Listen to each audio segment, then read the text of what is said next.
Good morning, and welcome to the Recovery Daily Podcast. I'm your host, Rachel Abbasi. I'm a grateful recovering alcoholic and stroke survivor. And you know what? I have skipped 2 days because I have had family in town. My son's been in town, and my brother has been in town, and I don't get to see my brother much. Anyway, I've been pretty wrecked as far as just pushing myself as far as I can go and needing to sleep when the house is empty. So it's morning. There's no family here for today until later today. So I thought I'd squeeze us in. And I have missed doing my podcast. I have lots of great topics that I've been digesting over the past few days from my AA meetings and from sitting with family and talking. So, but today I wanted to talk about awareness and surrender and how they're tied together. And this is what the reading was about this morning. So I just stepped out of my AA meeting and we were reading from Spiritual Awakenings, which is a piece of AA literature. And the chapter about it's called awareness. And gosh, there was so much in it. It was poetic to me. And I thought, well, let me just go ahead and record my podcast while it's all fresh in my head because it was good stuff. And so I'm just sitting here in my in my bedroom, so you can see my messy bed behind me.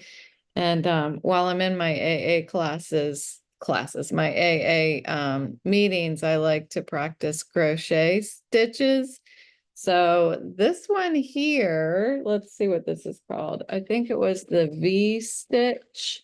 Yeah, the V stitch. So I was getting ready to start practicing a cluster stitch square. So, or a cluster stitch. I'm not doing the whole square because I get bored.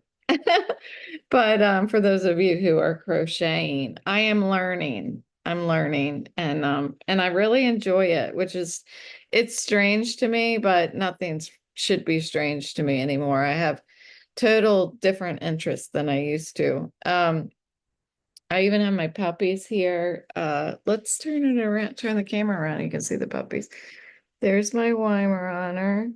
She's sleeping on my lap. And there, let's see if I can get him. Yeah, there's Boris laying down on it. So now you have my environment. Let's talk about awareness and surrender. So, what I got from the reading today is, and I was fighting it in the beginning, ironically, that awareness is fluid and it's ever changing and ever moving. And that I agree with. It was the reading was talking about how surrender is spontaneous. So I thought, no, it's not. It's something you work for. But I actually changed my point of view on it as I was listening and writing my notes. So so we'll start with awareness and how it's fluid and ever moving and always changing. It's and the way I think about that is that how your awareness really shifts from moment to moment, depending on where you are, what you're thinking, what you're feeling. And awareness is practicing awareness, I think, leads to surrender. But the idea of surrender being something that dawns on us is really interesting to me. So surrender is really that moment when you stop fighting. And but you can't really get to that point without being participating in your own awareness and realizing that you keep shifting back and forth. So think about the beginning of right before you get sober, or for those of you stroke survivors, think about after your stroke, that awareness of fighting against the fact that your stroke happened and that the deficits that have been left behind are something that you're struggling to accept. So when you realize that you are traveling back and forth between the pain and not feeling pain, traveling back and forth between resistance and doing something to like, well, how do I word it? Like not changing. That's what I mean by resistance, like not allowing yourself to change, resisting, or actually fighting and trying to go in the opposite direction, which reminds me a lot of drinking. Going in the opposite direction for me was just picking up a drink repeatedly to the point that I was never sober. I always had alcohol in my body towards the end of my sobriety. Sorry, towards the end of my drinking. And then for stroke recovery, like I wasn't in recovery. I was going in the opposite direction. I went back to work and I was working as hard as I could to make the pain go away. And all I was doing was increasing the pain. Same with drinking. I was trying to make the pain go away. And all I was doing was increasing the pain by drinking more. So I was holding on to the pain when I was actually trying to let it go. And all of that struggling and trying to control things that I wasn't meant to control comes to a head, like it's just not going to work. And that's the point where I reached my bottom.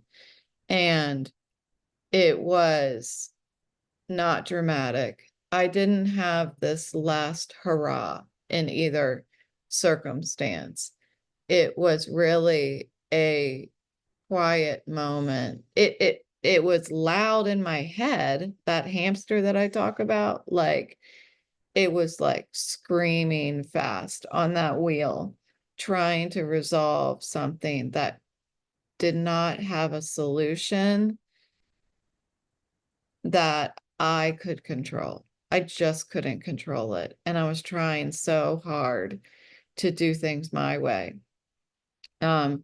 So it was outwardly, there was nothing that changed, you know. I was still doing, I was still working. In stroke, after my stroke, from other people's point of view, I looked like I was just doing it. Like I looked normal. That's why a lot of people didn't even know I had a stroke at work. And but on the inside, I was in so much incredible pain. It was debilitating to the point that I truly just could not function anymore. And that was my bottom. So it didn't look dramatic on the outside, but it felt dramatic. It felt like I reached to the point of having to scream. You know, I was screaming on the inside. On the outside, it was a quiet moment when I recognized the futility of my constant pain. And that was how surrender dawned on me. And uh, for many people,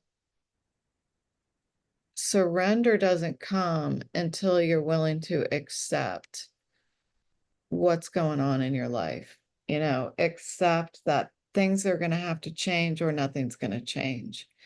And surrender, you know, for me, the word surrender, I always think of like Tom and Jerry and the cartoon Tom and Jerry, and I think of like the little mouse, I guess that's Jerry, waving a white flag, pretending that he's gonna surrender to Tom, but it's really a trap, to catch the cat. Um, and that's what surrender feels like to me, or that's what I thought of surrender as. I felt like it was like giving up, but I'm just going to pretend to give up. But surrender is not giving up, and it's not pretending by any means. It's letting go. It's accepting. It's stopping trying to control the things that I was never meant to control. People, places, things, circumstances. They're just out of my control. I can't do anything about the fact that I'm an alcoholic. I can't do anything about the fact that I had a stroke, but I can do something about how I'm going to respond to it. And the difference between serenity and stress is found in that space of surrender, of admitting that I can't control these things. And it is found in that space where I let go, where I finally let go. I stopped trying to control everything. Um, when I get caught up in trying to change things because I don't like the way that they are, I want things to be the way I think they should be. That's when I find myself in turmoil. My mind starts, that hamster is running on the wheel, spinning and spinning and spinning, and it's not getting anywhere. I'm not getting anywhere because I can't make things be a certain way. I have to I have to ride this fluid awareness. Um, and then the reading was talking about revisiting our past and revisiting old pain and thinking about what should have happened or how things could have been different. And when I go back to that place, which I work really hard by doing the steps in my program to stay away from, um, when I live in that space of trying to reimagine my past, I stop growing in the present. My awareness of the present freezes if I'm living in the past. And I do it all the time. I probably do it every day. And it's nothing to beat myself up on. It's something to be aware of. If I find myself thinking about something that happened, um, I'm practicing more and more how to let it live there, let it live in the past, because I can't grow in the past. I can only grow in the present, and I can only grow with the fluidity of awareness. And that is the key, I think, to surrender, is riding that fluidity. I think fluidity is a word. We're going to use it as a word if it's not. um, that's the key to surrendering to serenity, is allowing myself to just ride in that fluidity of awareness and going with it instead of fighting it, instead of trying to make things a certain way. When I fight it, that means I'm trying to control and trying to make things happen, trying to force outcomes. And that's when I lose my serenity. I only can have serenity in the present and when my mind is quiet and when I accept things the way that they are. That's when I'm truly free. happy, sober, and free. There is a serenity that comes from recognizing that things in the world are gonna happen without me participating, like without me having to inject myself. And I came to that realization, I think deeply came to that realization. I told you guys about it when I was having my tea with my mom and my mother-in-law. And I was sitting at the table, it was just the three of us. And I typically have always wanted to, when people are talking, a friend of mine and I always talk about this, when somebody's talking, I'm thinking about what I'm going to say next. I'm waiting for them to be done so I can say what I want to say. And we used to joke about it and have this understanding that when you're talking, I'm only ever thinking about what I'm going to say. And we used to laugh about it. But it was true for me. A lot of times I was listening, but I wasn't really listening without my own self-talk in the background. And when I was drinking tea with my mom and my mother-in-law, I realized in that moment, as they were talking back and forth, that they needed that time. They didn't need me to inject myself. They needed to see each other the way that each other is. They have lived an entire life, and I want them to share that with each other. So during that time that we were sitting there, I realized that the best thing that I can do in that situation is to not talk. And that was cool because it it made me realize that there's so many times in life that the best thing that can happen right now is for me to let it happen without me, let things be exactly as they are. And that is surrender, you know? It's not about giving up or giving in to anything. It's about letting things be, letting go of something that I was holding on to, and for no reason. Like, I wasn't doing anything by holding on to it. The only person that I was affecting was me. Um, but allowing myself to go with the flow of life, the fluidity of awareness, and and to the truth that I can't control people, places, and things. I try to control it, and there's nothing that's happening. The fight is only within me. And when I do that, when I'm able to surrender and I'm able to let things happen without me, I am growing, oddly enough. I am healing. I'm learning from what's happening around me because I'm actually paying attention without my own self-talk in the background. And that is serenity. When that hamster wheel stops moving, that's where serenity is.